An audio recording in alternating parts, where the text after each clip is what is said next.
the ventilation shaft on level 47 of Station Omega. 7 hadn't been properly maintained in 3 cycles, which meant it was exactly the kind of place Marcus Chen would find himself crawling through at 2 in the morning, standard galactic time.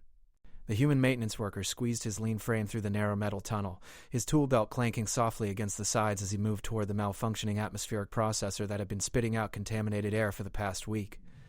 Marcus had learned long ago that humans got the jobs nobody else wanted on the station. While the proud Zephyrian aristocrats lounged in their climate-controlled quarters and the militant cracks and mercenaries patrolled the upper decks, humans crawled through the dark, forgotten spaces that kept the massive station functioning. It wasn't glamorous work, but it kept him fed and housed, which was more than many humans could say in this corner of the galaxy. The beam from his headlamp cut through the darkness ahead, illuminating the junction where the main air processing unit should have been humming quietly.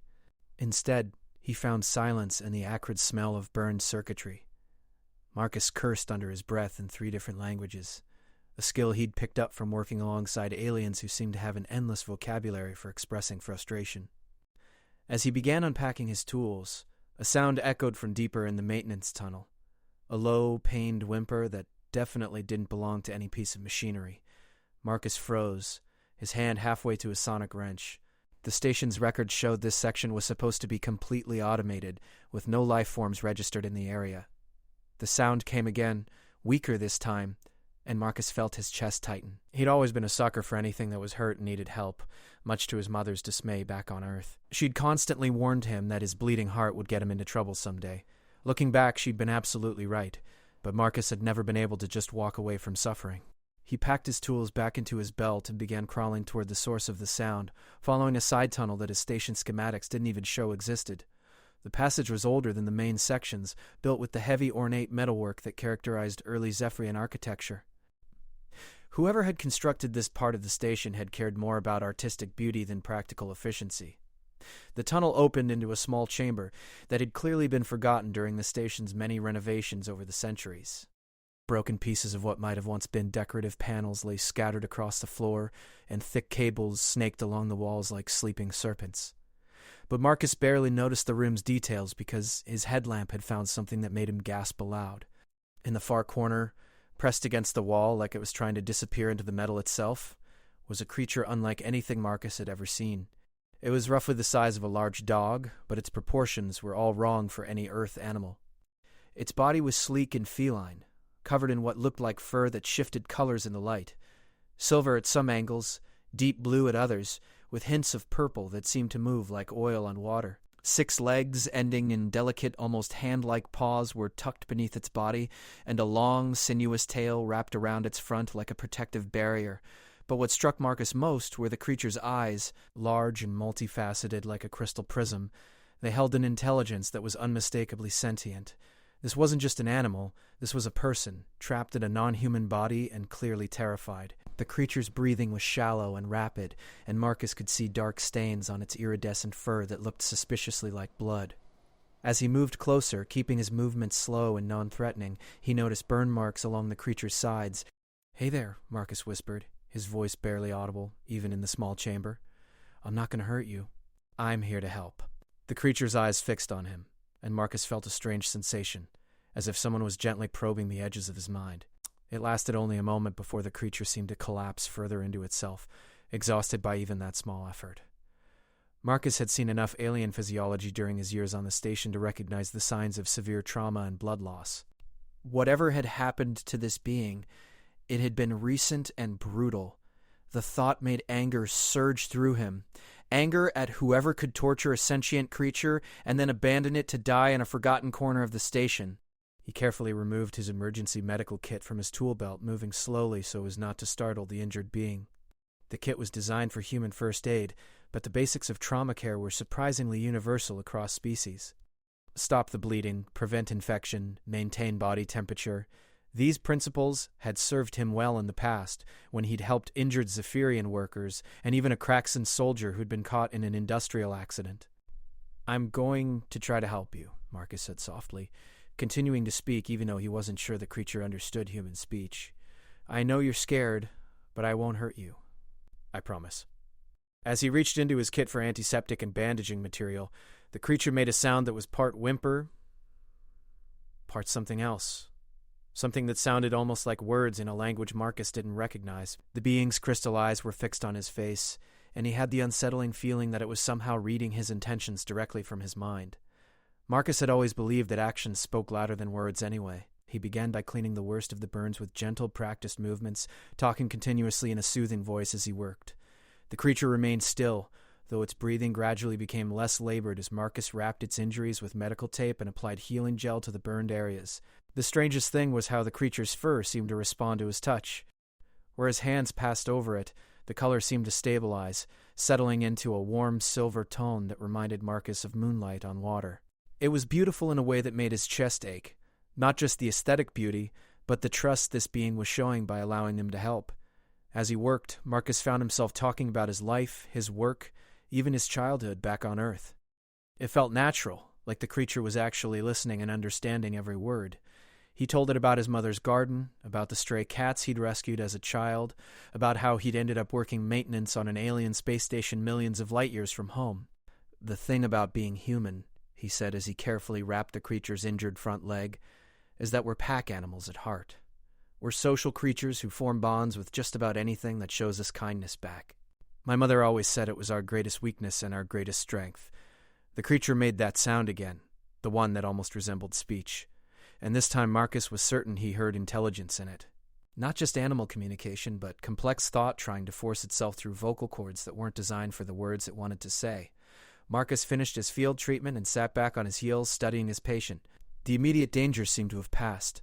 The bleeding had stopped, and the creature's breathing was stronger. But it would need proper medical care, food, and a safe place to recover. The station's medical bay was out of the question. Any injured being brought there would be registered in the central database and flagged for attention by the security forces. Given the nature of the creature's injuries, Marcus suspected that official attention was the last thing this being needed. "You're going to need somewhere safe to heal," Marcus said thoughtfully, "and I know just the place."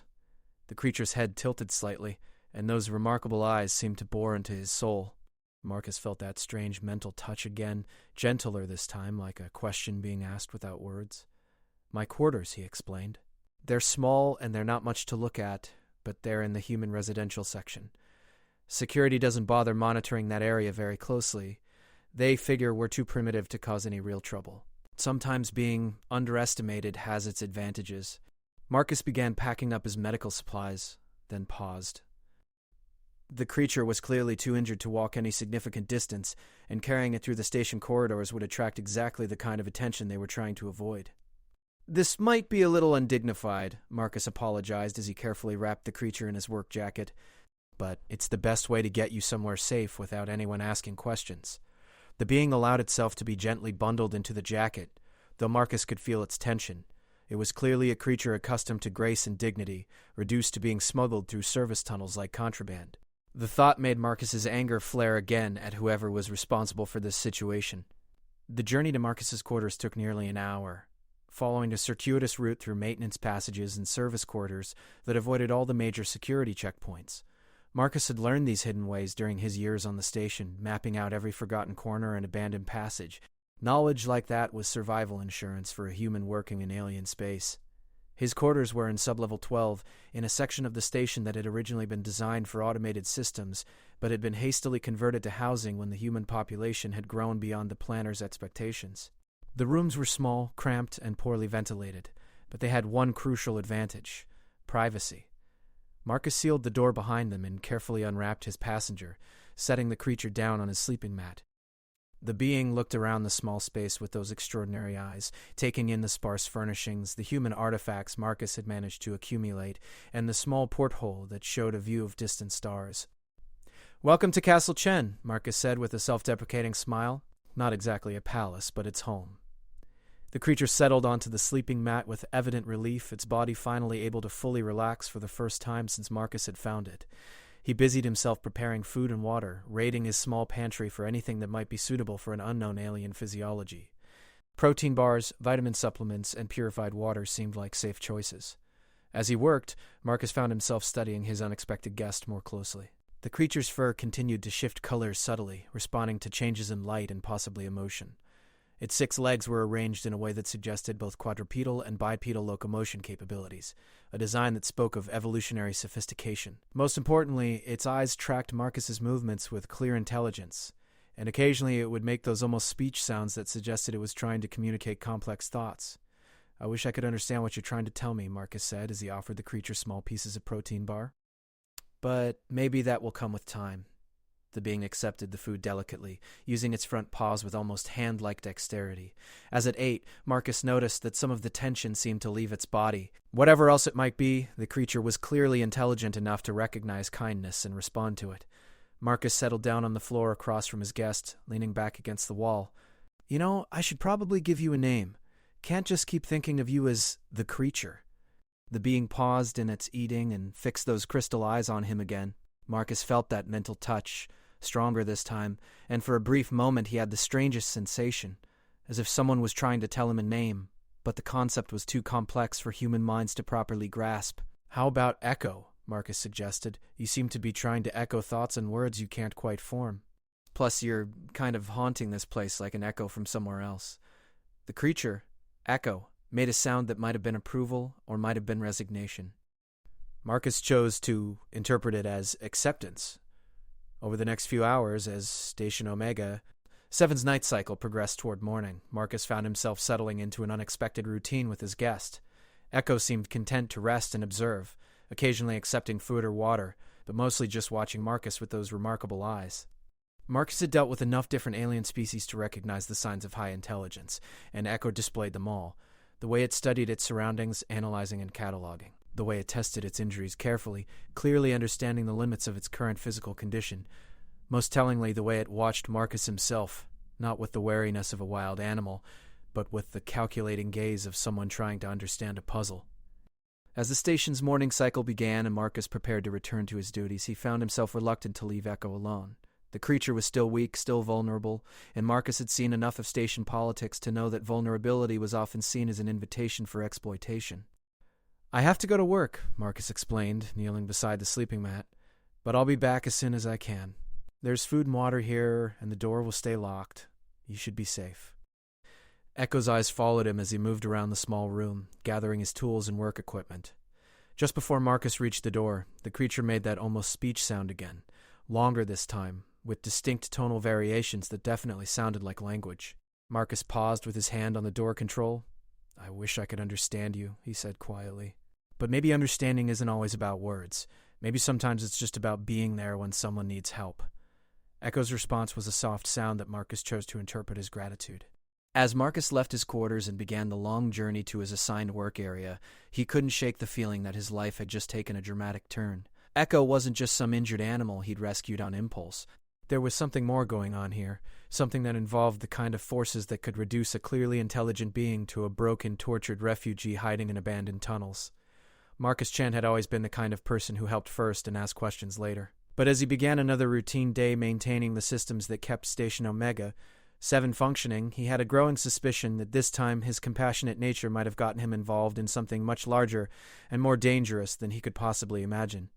The morning shift passed slowly, filled with routine repairs and maintenance tasks that left Marcus's hands busy, but his mind free to worry about Echo. Every hour that passed felt like a risk. What if someone discovered his quarters? What if Echo's injuries were worse than they appeared? What if whoever had hurt Echo came looking for the creature? By the time his shift ended, Marcus was practically running through the corridors back to Sublevel 12. The sight that greeted him when he entered his quarters, however, was both reassuring and deeply puzzling. Echo was sitting upright on the sleeping mat, looking significantly stronger than it had that morning. Its injuries were clearly healing at a rate that defied everything Marcus knew about alien physiology. But more importantly, the creature had arranged Marcus's few personal belongings into distinct patterns on the floor, geometric shapes and symbolic arrangements that suggested not random movement but deliberate communication. Marcus stared at the patterns for a long moment, then looked at Echo's expectant crystal eyes. "You're trying to tell me something," he said slowly. "Something important." Echo's response was that complex, almost speech sound again, but this time Marcus thought he detected something like urgency in the tone. Whatever secret Echo was carrying, whatever had brought the creature to that abandoned tunnel, broken and bleeding, Marcus was beginning to realize that he'd stumbled into the middle of something that would change not just his life, but potentially the fate of every human on Station Omega. 7. And, somewhere in the upper levels of the station, forces were already moving that would soon turn Marcus Chen from a forgotten maintenance worker into the most wanted human in the sector. 3 levels above Marcus Chen's modest quarters, in the opulent chambers reserved for Zephyrian nobility, Baroness Zephyria Vex paced before the floor-to-ceiling windows that offered a commanding view of the starfield beyond Station Omega. 7. Her tall, elegant form moved with predatory grace, every step precise and controlled despite the rage that threatened to consume her rational mind. The Baroness was a striking figure even by Zephyrian standards. Her skin held the pale blue luminescence that marked her as descended from the ice worlds of the Inner Rim, and her silver hair fell in complex braids, adorned with gems that pulsed in rhythm with her emotional state. Currently those gems flickered between deep crimson and volcanic orange, colors that would have warned any subordinate to maintain a respectful distance. "Explain to me again," she said in a voice like silk wrapped around steel, "how a creature under my personal protection simply vanished from a secured containment facility." The 3 figures standing before her represented the station's security apparatus. Commander Threk, a heavily scarred Kraxon, whose species' military reputation had earned him his position despite his obvious limitations. Dr. Yilmaz, a spindly Viridian whose scientific credentials had made him indispensable to the station's research operations. And Captain Morrison, one of the few humans to achieve any rank above maintenance supervisor, whose loyalty to his alien superiors was matched only by his willingness to sell out his own species for personal advancement. Commander Threk stepped forward, his massive frame dwarfing the others. "Baroness, the containment breach occurred during a routine medical procedure. The subject became violent and—" "The subject has a name," Zephyria interrupted, her voice dropping to a dangerous whisper. "Whisper of Distant Stars is not some laboratory specimen to be referred to as the subject. It is my companion, my friend, and a being whose intelligence surpasses that of everyone in this room." Dr. Yilmaz cleared his throat nervously. "Of course, Baroness, but you must understand, Whisper's unique physiology makes traditional restraints challenging. When it began resisting the neural mapping procedures, the sedatives we administered had an unexpected interaction with its natural empathic abilities.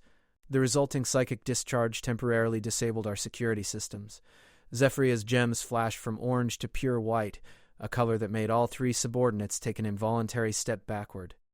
White was the color of Zephyrian battle fury, the emotional state that had allowed her ancestors to conquer half the galaxy, before the Great Accords had enforced peace between the major species. "You subjected Whisper to neural mapping without my authorization," she said, each word falling like a hammer blow. "A procedure that you know is not only experimental but potentially fatal to empathic species." Captain Morrison shifted uncomfortably. "Baroness, the research protocols were approved by the Scientific Council.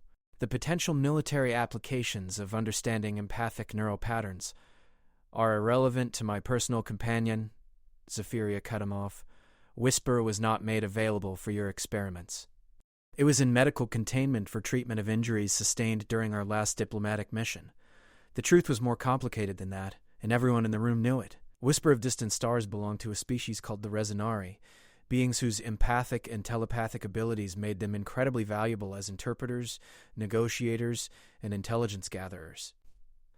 The Baroness had acquired Whisper through means that skirted the edges of several interspecies treaties, but their bond had grown into something that transcended the typical owner-property relationship.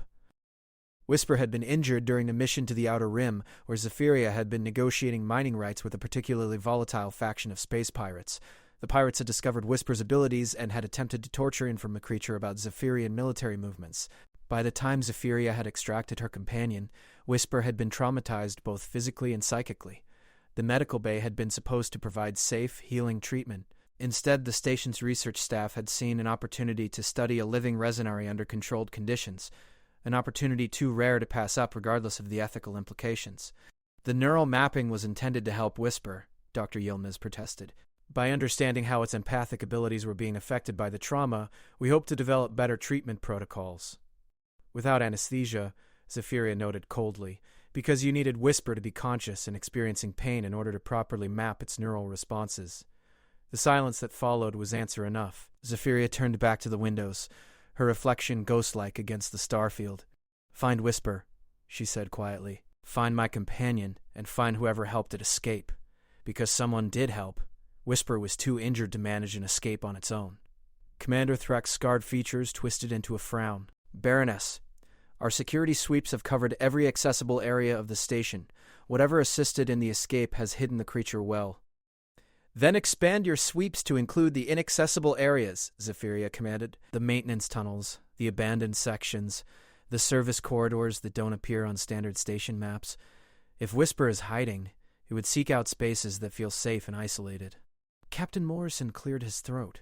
That would require searching areas primarily inhabited by humans, Baroness. The maintenance staff has access to sections of the station that even our security teams rarely visit. Zephyria's reflection smiled, but there was no warmth in the expression. Then we question the humans. All of them, if necessary. The implications of that statement hung in the air like a sword suspended by a thread. The human population of Station Omega, 7 numbered in the thousands, mostly maintenance workers, service staff and technical specialists whose skills were useful but whose social status was barely above that of intelligent tools. Interrogating all of them would require resources and methods that would likely violate several interspecies agreements. Baroness, Dr. Yilmaz ventured carefully, such an investigation might attract unwanted attention from the Galactic Council. The human protection treaties are suggestions at best, Zephyria finished. The Council has neither the power nor the will to enforce them in cases involving security concerns, and the disappearance of a Resonari certainly qualifies as a security concern. She turned from the windows to face her subordinates directly. Begin with the maintenance staff who were working in sections near the medical bay during the time of Whisper's escape. Cross-reference their duty schedules with access logs from the service corridors. Look for anomalies, unexplained delays, or deviations from normal patterns. Commander Threk nodded, already mentally organizing the investigation. And if we find evidence that a human assisted in the escape? Zephyria's smile grew colder.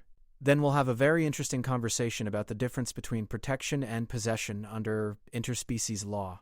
As her subordinates filed out to begin their investigation, Zephyria remained at the windows, her reflection now showing the worry that she kept hidden from others.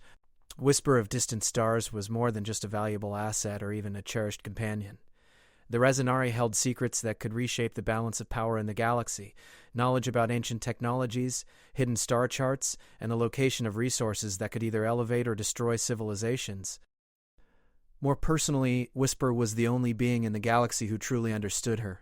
The empathic connection between them allowed for communication beyond words, beyond the political masks and strategic deceptions that defined her existence as a noble of the Zephyrian Empire. Losing Whisper would be like losing a part of her own soul.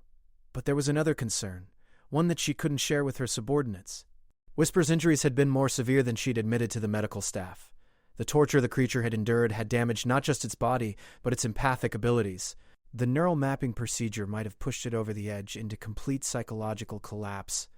If Whisper was wandering the station in a state of empathic breakdown, it would be broadcasting its pain and fear to any sensitive being in range. For most species, this would merely cause discomfort or anxiety. But humans, despite their reputation for emotional density, had always shown surprising responses to empathic projections. Their pack bonding instincts made them particularly susceptible to distress calls from injured creatures, which meant that whoever had helped Whisper escape was likely experiencing the full force of the Resonari's psychological trauma as second-hand emotions. A human subjected to that level of empathic feedback would be driven to extraordinary efforts to help, regardless of personal risk or rational considerations. The irony was that this very trait, humanity's tendency to form emotional bonds with alien species, was what had originally made them valuable as maintenance workers and support staff throughout the galaxy. They could work alongside any species without the territorial aggression that plagued other mixed crews. But that same trait could make them dangerously unpredictable when their protective instincts were triggered. Zephyria moved from the windows to her private communication console, keying in a sequence that would connect her to resources beyond the station's official channels. If Whisper was hidden somewhere in the human sections of the station, she would need information that couldn't be gathered through normal security protocols. The holographic display activated, showing the face of a figure wrapped in environmental gear that concealed all identifying features. Only the voice, artificially modulated to prevent recognition, indicated that the caller was speaking at all. "Baroness," the figure acknowledged. "Your message indicated urgency. I need information about the human population of Station Omega 7, Zephyria said, without preamble. Specifically, maintenance workers with access to the medical levels and a history of humanitarian activities. Define humanitarian activities. rescuing injured animals, helping other humans in distress, any behavior that indicates strong protective instincts or empathic sensitivity. The figure was silent for several moments, presumably accessing databases that existed in the gray areas between legal surveillance and outright espionage. 3 individuals match your parameters with high confidence, the voice finally reported. Marcus Chen, human male, maintenance specialist with 8 years station experience. Sarah Okafor, human female, environmental systems engineer. David Kim, human male, technical specialist in automated systems. Chen interests me, Zephyria said. What makes him stand out? Multiple incidents of assisting injured aliens, even when such assistance violated station protocols. 6 formal reprimands for unauthorized presence in restricted areas, usually during emergency situations where he was providing aid to injured beings. Most recently, he was disciplined for helping a Kraxan soldier who had been injured in an industrial accident despite the risk of contamination. Zephyria nodded slowly.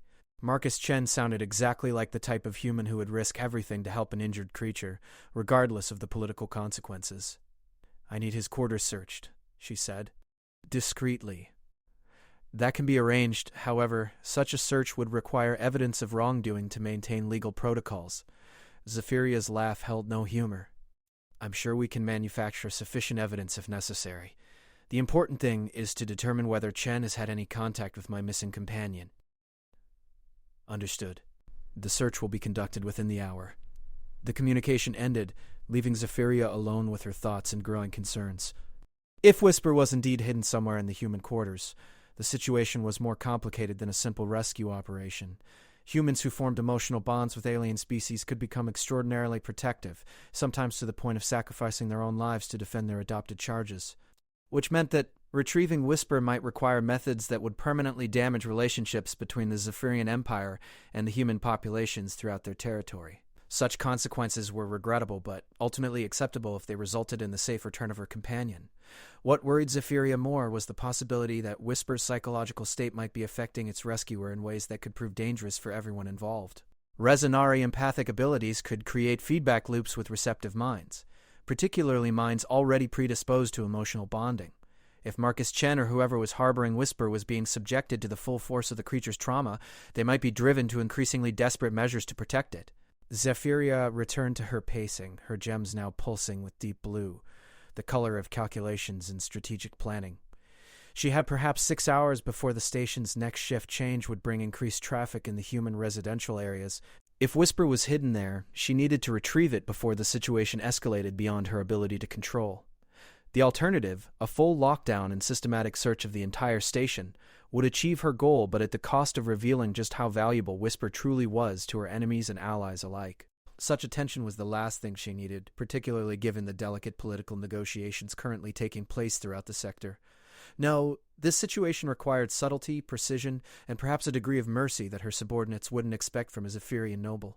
If Marcus Chen or another human was indeed harboring Whisper, they were acting from compassion rather than malice.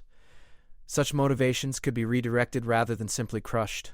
But first, she needed to confirm her suspicions. And if Marcus Chen was harboring her companion, she needed to understand what kind of bond might have formed between them. Because if Whisper had chosen to trust a human with its safety, that choice would have profound implications for how she approached the recovery operation. The next few hours would determine whether this crisis could be resolved quietly, or whether it would explode into a conflict that could endanger not just Whisper and its rescuer, but the entire delicate balance of power that kept species like humanity under the protection of the Galactic Accords. As Station Omega, 7 continued its rotation through the starfield. Baroness Zephyria Vex began planning an operation that would either restore her companion to safety or spark the kind of incident that could reshape humanity's place in the galaxy forever. Marcus Chen woke to the sensation of being watched.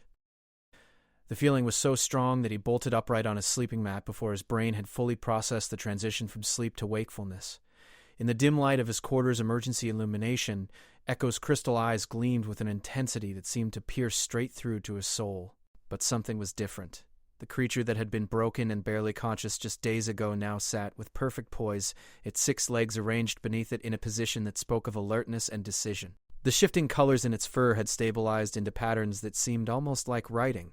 Complex, flowing symbols that appeared and faded across its coat like living tattoos.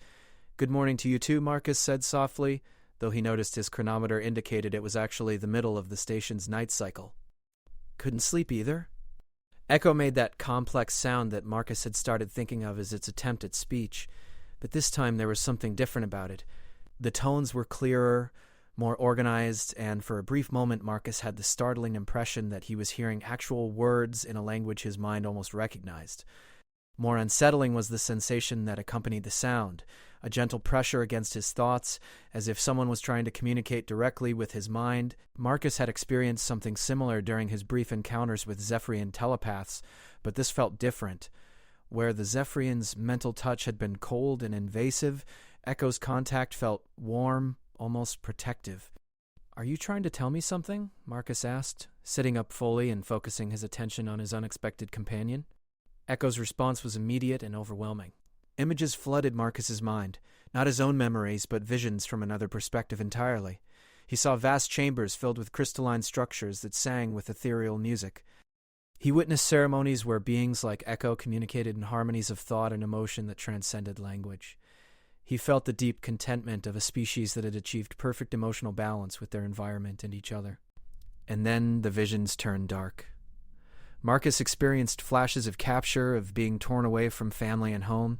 He felt the terror of being caged, studied, and treated as a specimen rather than a person. Pain lanced through his consciousness as he experienced Echo's torture secondhand, the neural mapping procedures that had carved into the creature's mind like physical wounds.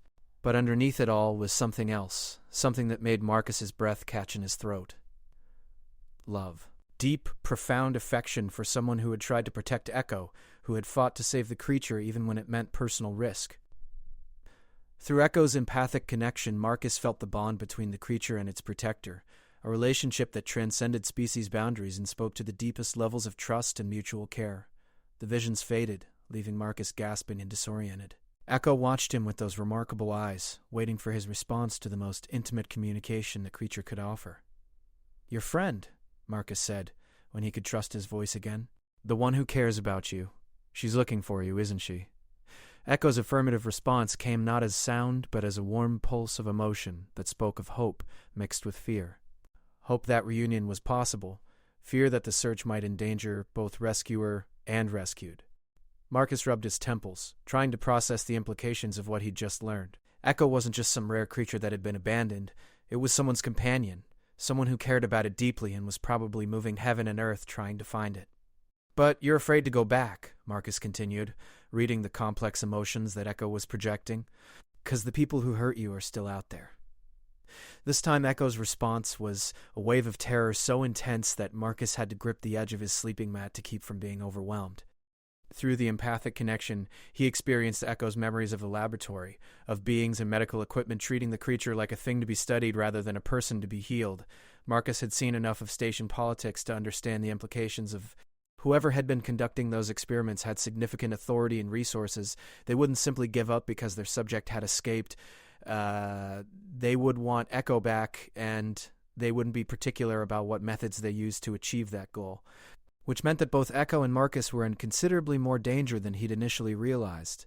"We need to figure out who your friend is," Marcus said, standing and beginning to pace the small space, "because if she has enough influence to challenge whoever was hurting you, she might be our best chance of keeping you safe." Echo made a sound that might have been agreement, but Marcus could feel the creature's anxiety through their growing empathic connection. The situation was more complex than simply reuniting a lost pet with its owner. Echo's protector might be powerful, but the forces arrayed against them were clearly formidable as well. A soft chime from Marcus's communication terminal interrupted his thoughts. The indicator showed an incoming message, flagged as routine maintenance communication, but something about the timing made him wary. Official messages rarely came during the night shift, unless something significant was happening. Marcus activated the display and felt his blood turn cold as he read the text. "Attention all maintenance staff.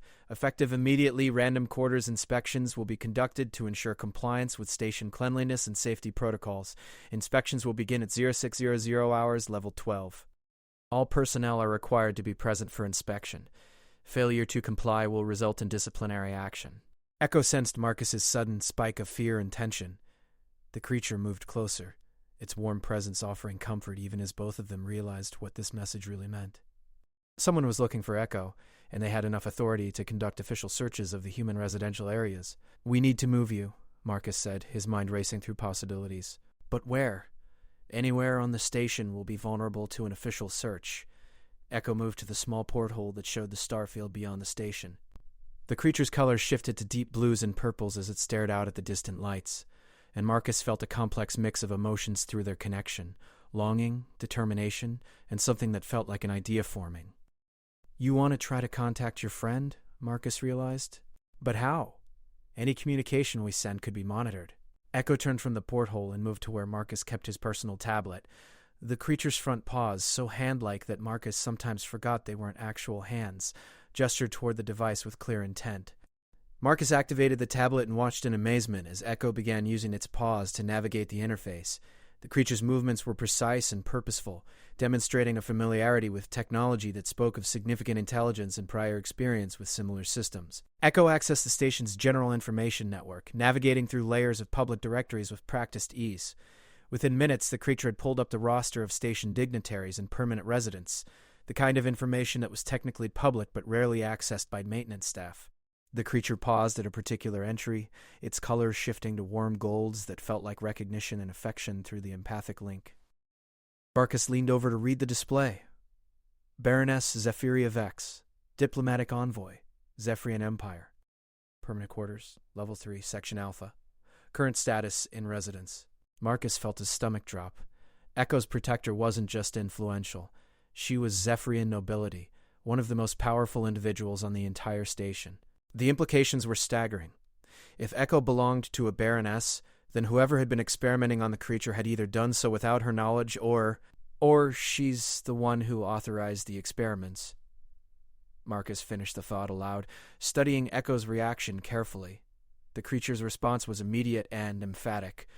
A wave of contradiction so strong that Marcus physically stepped back. Through their connection, he felt Echo's absolute certainty that Zephyria had not authorized the torture.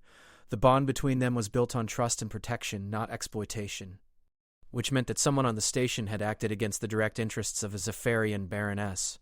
Such an action would require either incredible courage or incredible stupidity, and Marcus suspected he was dealing with the latter.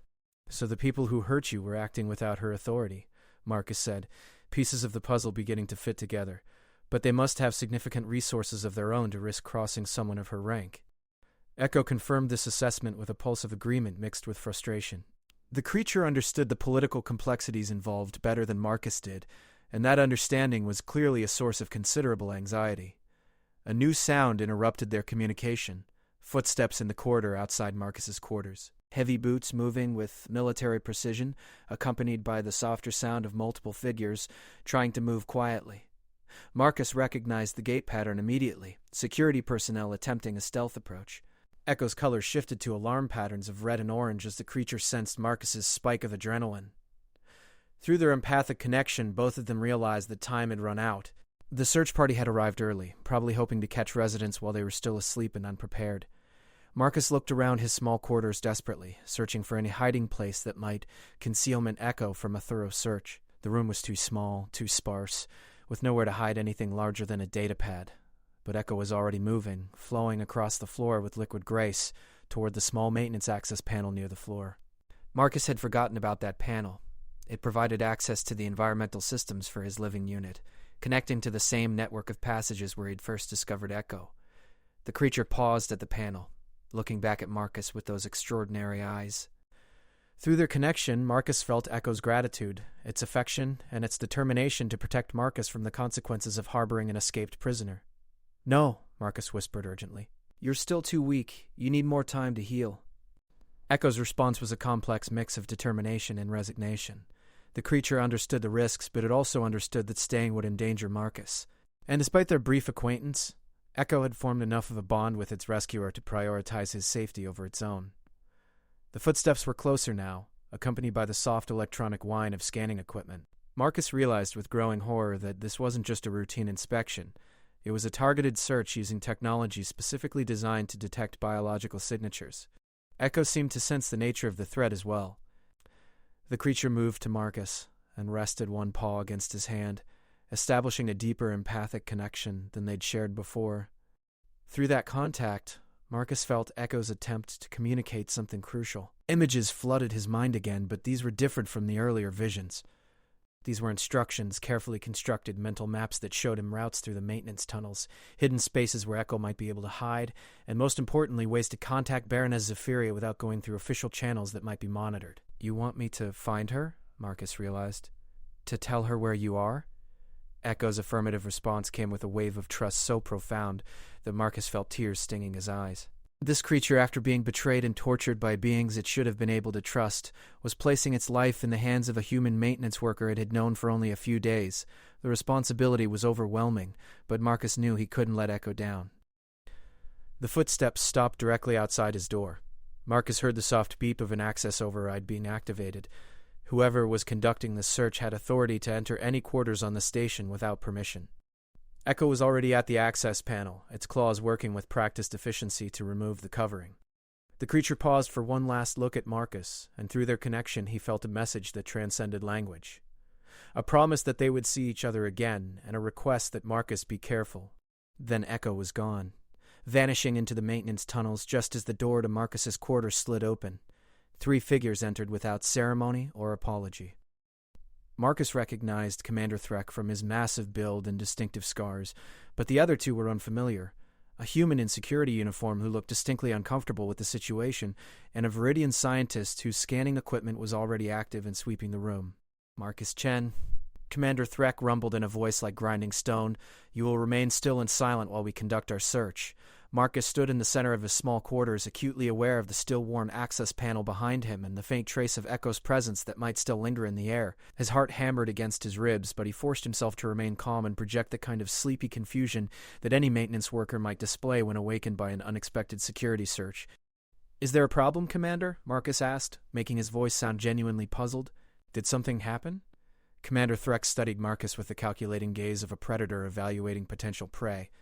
"We're conducting routine inspections of all human quarters," the Kraxan said, "checking for contraband, safety violations, and unauthorized biological materials." The Viridian scientist was methodically scanning every surface in the room with equipment that Marcus recognized as military-grade biological detectors. The scanning beam passed over the access panel where Echo had disappeared, and Marcus held his breath waiting for an alarm, but nothing happened.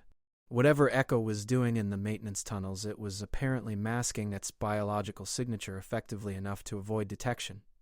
"Room appears clean," the scientist reported in the whistling tones of its species. "No unauthorized biological materials detected." The human security officer stepped forward, and Marcus was surprised to see something that might have been sympathy in the man's eyes. "We'll need to ask you some questions about your recent activities," the officer said. "Routine follow-up to ensure station security." Marcus nodded, projecting innocent cooperation while his mind raced. These weren't random questions. They were looking for something specific, and that something was almost certainly Echo. "Have you noticed any unusual animal life in the maintenance areas where you work?" Commander Threck asked without preamble. Marcus let himself look thoughtful, as if seriously considering the question. "Define unusual. I mean, we get the occasional pest species that hitchhikes on cargo shipments, but nothing out of the ordinary recently." "We're looking for something larger," the Viridian scientist interjected. "Possibly injured, potentially aggressive if cornered." "Injured animals tend to hide," Marcus replied, drawing on his genuine experience. "If something was hurt and trying to avoid contact, I might not even notice it unless I happen to be working directly in its hiding spot." Commander Threck leaned forward slightly, and Marcus could feel the Kraxan's predatory focus intensifying.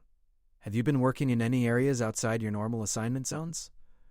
This was the dangerous question, the one where a wrong answer could destroy everything.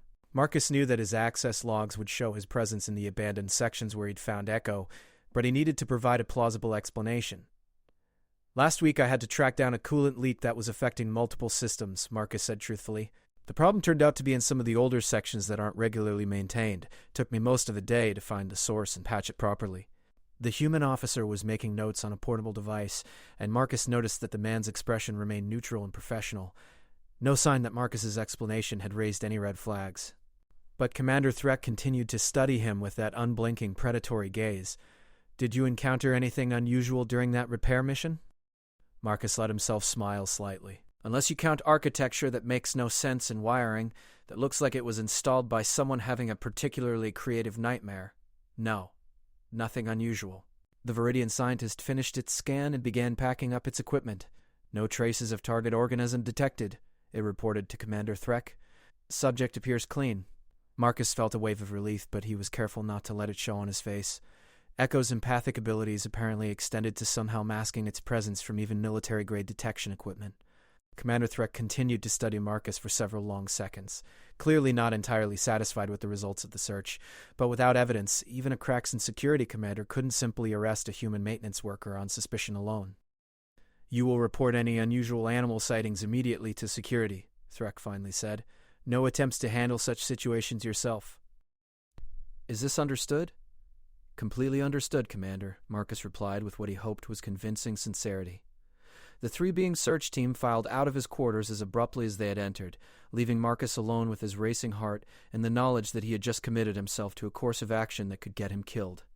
But through the faint empathic connection that still linked him to Echo somewhere in the maintenance tunnels, Marcus felt the creature's gratitude and determination. Whatever happened next, they were in this together.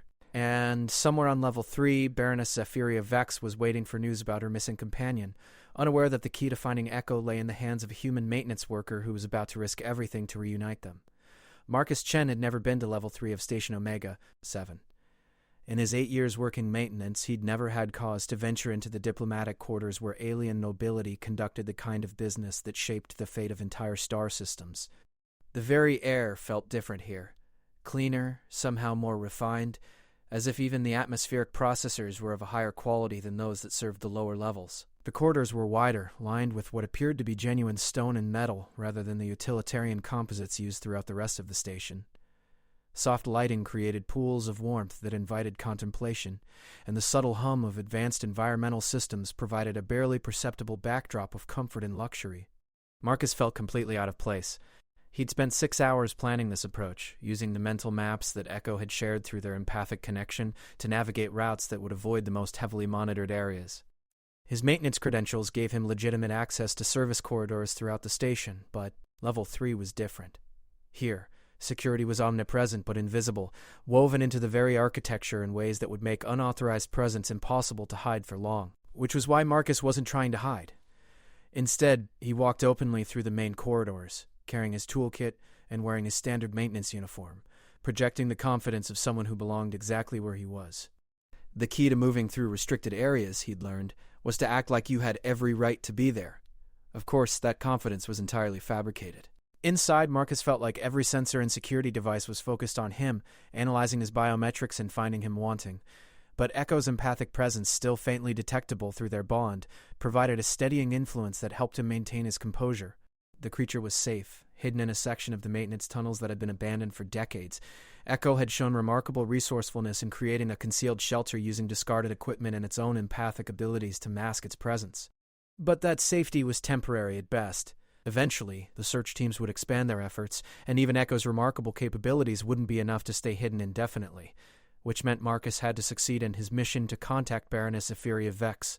The challenge was getting close enough to someone of her rank to deliver a message without being intercepted by security forces who might be working against her interests.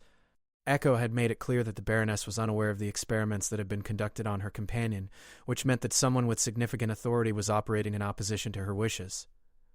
Marcus had spent hours considering various approaches before settling on the most direct one possible. Sometimes he'd learned the best way to hide was in plain sight. He found Baroness Zephyrya's quarters using the station directory, then located the nearest maintenance access point that served her section. According to his work orders, which he'd carefully forged using his legitimate maintenance credentials, there was a scheduled inspection of the environmental systems serving the diplomatic quarters. The fact that no such inspection was actually scheduled was a detail Marcus hoped to deal with when it became relevant. The service corridor outside the Baroness's quarters was deserted, which was both reassuring and concerning. Either security in this area was so sophisticated that it was completely invisible, or Marcus had walked into a trap that was about to close around him. He was betting on the former. Marcus activated his tools and began a genuine inspection of the environmental systems, taking readings and making adjustments that would leave clear evidence of maintenance work being performed. If anyone investigated his presence here, they would find exactly what his forged work orders indicated, a routine inspection conducted by a qualified technician. But while his hands worked with practiced efficiency, his mind was focused on the challenge of making contact with the Baroness without triggering a security response that could endanger both Echo and himself. The solution, when it came, was provided by the environmental systems themselves. Marcus noticed that the atmospheric processors serving the section were operating at higher efficiency than normal, compensating for what appeared to be unusual stress factors. The readings suggested that someone in the diplomatic quarters was experiencing significant emotional disturbance, the kind of physiological responses that would affect breathing patterns, heart rate, and other biological functions that the life support systems monitored automatically, which meant that Baroness Zephyria was under considerable stress, probably related to Echo's disappearance. Marcus made a decision that violated every safety protocol he'd ever learned. Using his maintenance access codes, he introduced a minor irregularity into the atmospheric processing system serving the Baroness's quarters. Nothing dangerous, but enough to trigger a maintenance alert that would require immediate attention. Then he waited. It took less than 10 minutes for his sabotage to have the desired effect. An automated message appeared on his work tablet, indicating that environmental anomaly in the diplomatic quarters required immediate investigation. The message was accompanied by access codes that would allow him to enter the Baroness's private areas to conduct emergency repairs. Marcus gathered his tools and approached the main entrance to Zephyria's quarters, trying to project calm competence while his heart hammered against his ribs. This was the moment of maximum danger. If security was monitoring the Baroness's quarters closely, his presence would be detected and challenged immediately. But the door opened at his approach, recognizing his maintenance credentials and the priority repair codes he generated. Marcus found himself standing in an entrance hall that was larger than his entire living unit, decorated with what appeared to be authentic artwork from multiple worlds and cultures. Maintenance response for environmental irregularities, Marcus called out, following standard protocol for entering occupied quarters. The response came from deeper within the suite, a voice like silk and steel that carried absolute authority despite being pitched at conversational levels. "Enter. I am in the main reception area." Marcus followed the voice through corridors that showcased artistic treasures worth more than he would earn in several lifetimes, but his attention was focused on the growing sense of empathic resonance he felt as he approached the Baroness's location. Echo had been right. There was a deep emotional connection between the creature and this alien noble. Baroness Zephyria Vex stood before the floor-to-ceiling windows that dominated her reception area, her tall, elegant form silhouetted against the starfield beyond. She didn't turn when Marcus entered, but he could see her reflection in the transparent aluminum, studying him with eyes that seemed to measure his soul. She was beautiful in the way that predators were beautiful, perfectly adapted to her environment, every line and curve designed for maximum impact and efficiency. Her pale blue skin held a luminescence that spoke of aristocratic breeding, and her silver hair fell in complex patterns that probably carried social and political meaning beyond Marcus's understanding. But what struck him most were the gems woven into her hair ornaments. They pulsed with colors that shifted and flowed, currently displaying deep blues and purples that felt like worry and grief given physical form. "You are not here to repair atmospheric processors," Baroness Zephyria said without turning around. Her voice carried a certainty that made Marcus's fabricated story crumble before he could voice it. "No, Baroness," Marcus replied quietly. "I'm here about Echo." She turned then, moving with predatory grace that reminded Marcus uncomfortably of the large cats he'd seen in nature documentaries from Earth. Her eyes were pale blue like the rest of her coloring, but they held depths that seemed to go on forever. "Echo?" she repeated, and Marcus could hear the hope that she was trying to keep out of her voice. "I'm sorry, that's the name I gave to your companion," Marcus said. "I didn't know what else to call them." The change in Baroness Zephiria's demeanor was immediate and profound.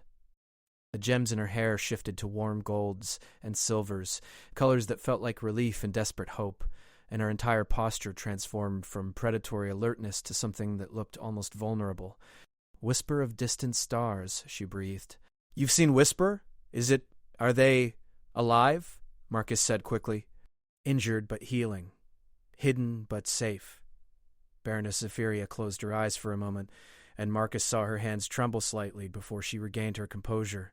When she opened her eyes again, they held an intensity that made Marcus feel like he was standing before a force of nature barely contained in humanoid form. "Tell me everything," she commanded. So Marcus did. He told her about finding Echo in the abandoned maintenance tunnel, about the creature's injuries and obvious signs of torture, about the slow process of healing and the gradual formation of an empathic bond between them. He described Echo's attempts to communicate, the visions the creature had shared, and most importantly, the clear evidence of deep affection and trust between Echo and the Baroness. Baroness Zephyria listened without interruption, her expression cycling through emotions that were reflected in the changing colors of her hair ornaments. Rage when Marcus described Echo's injuries, grief when he detailed the creature's obvious trauma, and something that looked like wonder when he explained how Echo had risked its own safety to protect Marcus during the security search. "The experiments?" she said when Marcus finished his account. "Whisper showed you the experiments?" "Yes," Marcus confirmed. "Neural mapping, they called it.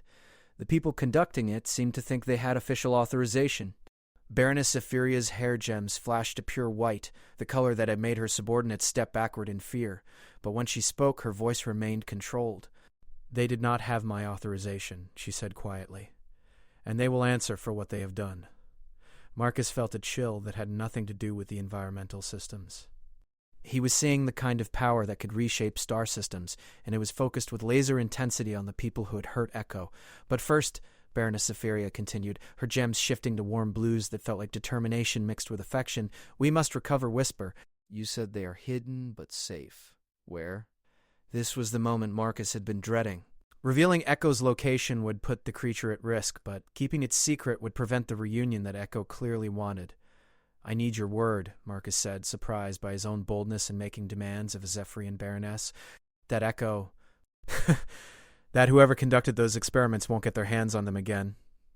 Baroness Zephyria studied him for a long moment, and Marcus had the uncomfortable sensation that she was evaluating him as both a potential ally and a potential threat. "You care about Whisper," she observed. "The bond they showed me in their visions, it was real." "Yes," Marcus admitted. "I know it sounds crazy.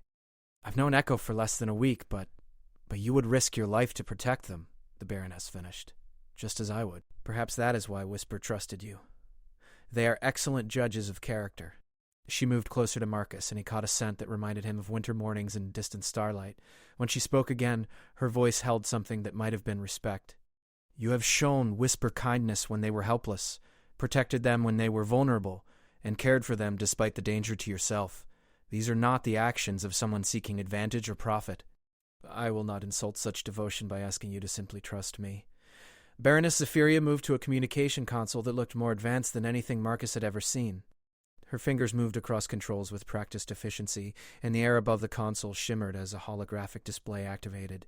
"This is a formal protection decree," she explained, as text appeared in both Galactic Standard and what Marcus assumed was formal Zephyrian script. "It places Whisper of Distant Stars under my personal protection, with full diplomatic immunity and guaranteed safety. Anyone who harms or threatens Whisper in any way will answer directly to me." She touched one final control, and Marcus saw her biometric signature being encoded into the document. The decree was now officially part of the station's legal database, carrying the full weight of Zephyrian imperial authority. "But more than that," she continued, turning to face Marcus directly, "I give you my personal word as a Baroness of the Zephyrian Empire. Whisper will be safe. The beings who harmed them will be held accountable. And you, Marcus Chen, will be under my protection as well, for as long as you wish it." The formal protection was impressive, but it was the personal promise that convinced Marcus. Through the empathic connection he still shared with Echo, he could feel the creature's absolute trust in this woman. And that trust was based on experiences and bonds that went far deeper than mere ownership or political convenience. "Echo is in Maintenance Section 7C, Sublevel 15, Marcus said. "There's an abandoned environmental processing chamber that's not on any current station maps. They've made a shelter there using old equipment and their empathic abilities to mask their presence." Baroness Zephyria nodded, already moving toward what Marcus assumed was a private communication system, but she paused before activating it, looking back at him with an expression that mixed gratitude with something deeper. "Why?" she asked simply. "Why risk everything for a creature you'd never seen before?" Marcus thought about the question for a moment, considering all the complicated political and personal factors that had led him to this point.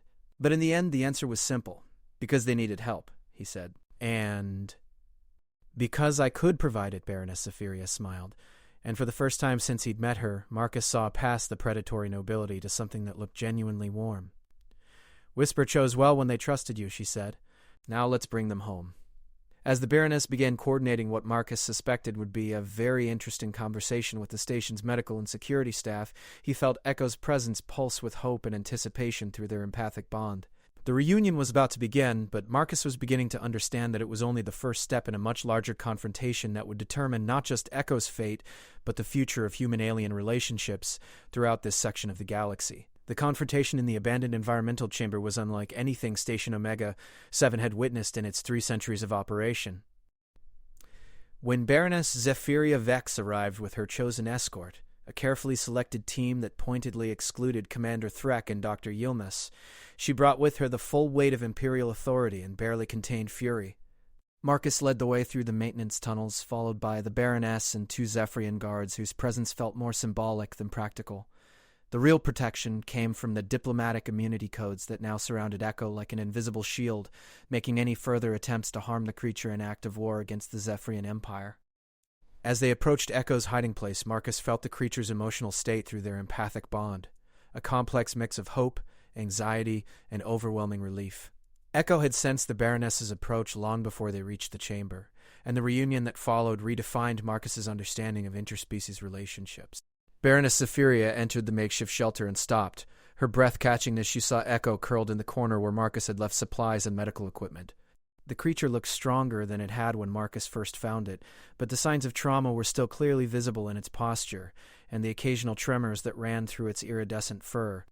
"Whisper," the Baroness whispered, and the single word carried such depth of emotion that Marcus felt his own eyes burn with sympathetic tears. Echo raised its head and made that complex sound that Marcus had come to recognize as the creature's attempt at speech. But this time the vocalizations were clearly words, flowing syllables in a language that sounded like music given form. And, through the empathic connection that still linked Marcus to Echo, he felt the profound love and relief that passed between the creature and its protector. The Baroness knelt beside Echo, her elegant form folding with unconscious grace as she reached out to touch the creature's head. The moment their skin made contact, both beings seemed to relax completely, as if some fundamental tension had been resolved by the simple act of reunion. Marcus watched, feeling like an intruder on an intensely private moment. But Echo's attention turned to him, those remarkable crystal eyes conveying gratitude that transcended language barriers. Through their bond, Marcus felt the creature's attempt to share the depth of their communication with the Baroness, showing her through empathic projection exactly how Marcus had cared for them, protected them, and risked everything to facilitate this reunion. Baroness Zephyria's head turned toward Marcus, her pale blue eyes now holding an expression of profound respect, mixed with something that looked like wonder. "Whisper says you shared pain with them," she said softly, "that you took their trauma into yourself to help them process it." Marcus felt his cheeks burn. "I didn't really understand what was happening. Echo Whisper was in so much pain, and somehow I could feel it. It seemed natural to try to help them carry it." "Natural for you, perhaps," the Baroness replied. "Most beings, when faced with empathic projection of trauma, either flee or try to block the connection. You chose to embrace it, to share the burden. Such actions reveal character that cannot be taught or faked." She stood, helping Echo to their feet with gentle hands. The creature was clearly stronger than when Marcus had first found them, but still moved with the careful precision of someone recovering from significant injury. But now Baroness Zephyria continued, her voice taking on tones that would have made Arctic winds seem warm. "We must deal with those responsible for Whisper's suffering." Marcus had expected this moment, but he still felt a chill as he realized what was about to unfold. The people who had authorized Echo's torture were about to face the full consequences of their actions, and those consequences were likely to reshape the power structure of the entire station. The return journey to the main levels of Station Omega-7 felt like a procession of retribution. Baroness Zephyria moved through the corridors with Echo beside her and Marcus slightly behind, her presence radiating authority that made even casual observers step aside and avoid eye contact. Word of her movement spread ahead of them through the unofficial communication networks that existed in any large community, and by the time they reached the medical section, a crowd of beings had gathered to witness whatever was about to happen. Commander Threk was waiting outside the medical bay, flanked by security personnel and looking considerably less confident than he had during the search of Marcus's quarters. Dr. Yilmas stood nearby, his viridian features showing the color changes that indicated extreme stress among the species. "Baroness," Commander Threk began, his scarred features attempting diplomacy, "if I may explain." "You may not," Baroness Zephyria cut him off with a voice that could have shattered crystal. You may stand there silently while I explain to you exactly what your unauthorized actions have cost you." She gestured to Echo, who moved to stand beside her with obvious trust and affection. The contrast between the creature's current calm demeanor and its condition when Marcus had found it was stark enough to be visible to any observer. "This is Whisper of Distant Stars," the Baroness announced in a voice that carried to every being in the gathered crowd. "My companion, under my protection, and a citizen of worlds that enjoy full diplomatic immunity under the Galactic Accords." Dr. Yilmaz's color shifted to patterns that Marcus recognized as the Viridian equivalent of turning pale. "Baroness, we had authorization for the research." "The Scientific Council approved." "The Scientific Council," Baroness Safiria interrupted, "has no authority over my personal property, and even less authority to authorize torture of a protected being. But perhaps you would like to explain to everyone present exactly what research you conducted on Whisper." The silence that followed was broken only by the soft hum of the station's environmental systems. Dr. Yilmaz looked like he would have preferred to face a Nova rather than answer that question in front of witnesses. Baroness Saphiria's smile held all the warmth of vacuum. "Allow me to describe the procedures that were conducted on my companion without authorization, without anesthesia, and without regard for their sentience or rights." What followed was a clinical description of torture that made several beings in the crowd back away or leave entirely. The Baroness detailed each procedure that had been conducted on Echo, from the neural mapping that had carved into the creature's consciousness to the physical restraints that had left lasting trauma. With each revelation, Commander Threck seemed to shrink further into himself, while Dr. Yilmaz's color patterns became increasingly agitated. It was clear that neither had expected their actions to be exposed so publicly or with such devastating precision. "The question now," Baroness Safiria continued, "is what consequences these actions merit. Torture of a protected being carries severe penalties under imperial law. Conducting unauthorized experiments on diplomatic personnel is an act of aggression against the Empire itself." She paused, studying the two officials with the calculated gaze of a predator selecting its prey. "However," she said, her voice taking on a different tone, "my companion has expressed interesting perspectives on justice and mercy. Whisper has been influenced by their contact with someone who chose to help rather than exploit, to heal rather than harm." Marcus felt Echo's presence pulse with warmth through their empathic bond. The creature was somehow advocating for mercy, even for those who had caused it such suffering. Therefore, the Baroness announced, "I am prepared to offer an alternative to formal charges in imperial justice." Commander Threck straightened slightly, perhaps seeing hope in the unexpected offer. "Commander Threck, you will resign your position immediately and accept permanent assignment to frontier patrol duties on the Rim worlds. Your pension will be reduced by half, with the remainder paid to humanitarian organizations that assist tortured beings in recovery." The Kraxon's massive shoulders sagged, but he nodded acceptance.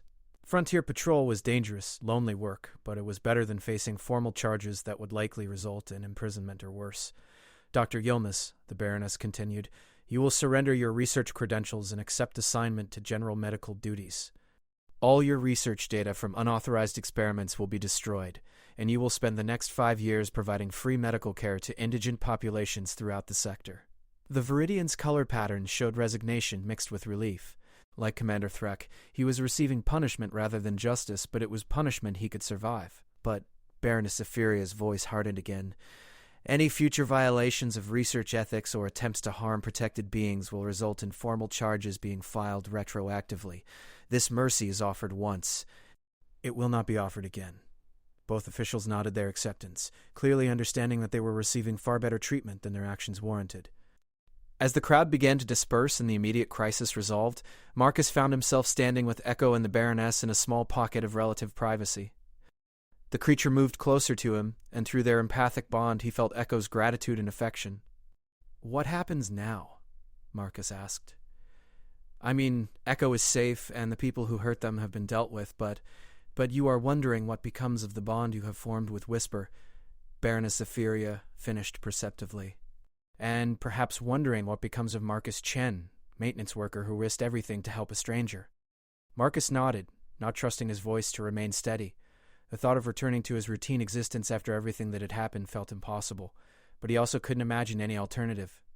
Echo made that musical sound that Marcus had come to recognize as the creature's speech, followed by an empathic projection that conveyed complex ideas about family, belonging, and choices that transcended traditional boundaries. Baroness Etheria listened to her companion with obvious attention, her hair gems shifting through patterns that suggested surprise, consideration, and eventually something that looked like approval. Whisper reminds me that bonds of affection and trust are not limited by species, social status, or traditional arrangements, she said thoughtfully. They suggest that perhaps it is time for me to expand my household, to include someone who has proven their loyalty and compassion so thoroughly. Marcus felt his heart skip. Baroness, I don't understand. Whisper requires ongoing care as they recover from their trauma, she explained. They also require the presence of someone they trust implicitly. You have demonstrated both the skills and the character necessary to provide such care. She paused, studying Marcus with those remarkable pale blue eyes. I am offering you a position in my personal household, Marcus Chen. Not as a servant or employee, but as Whisper's companion caregiver and my liaison to the human community throughout this sector. The position would come with diplomatic status, appropriate quarters, and the kind of resources necessary to help other beings who might find themselves in situations similar to Whisper's. Marcus stared at her, hardly daring to believe what he was hearing. You're offering me a chance to help other people? Other beings who need assistance? I am offering you the opportunity to do what you do naturally, the Baroness replied, but with the authority and resources to make a real difference. Echo moved between them, radiating approval and hope through the empathic bond. The creature's support for the arrangement was clear, and Marcus realized that this wasn't just about him. It was about creating a family unit that could function across species lines. There is one condition, Baroness Etheria added with something that might have been amusement. You would need to learn proper diplomatic protocol. I cannot have my liaison to the human community addressing dignitaries as "hey there," or "excuse me," Marcus laughed, feeling the tension of the past days finally beginning to ease. I think I can manage formal speech when required, Baroness.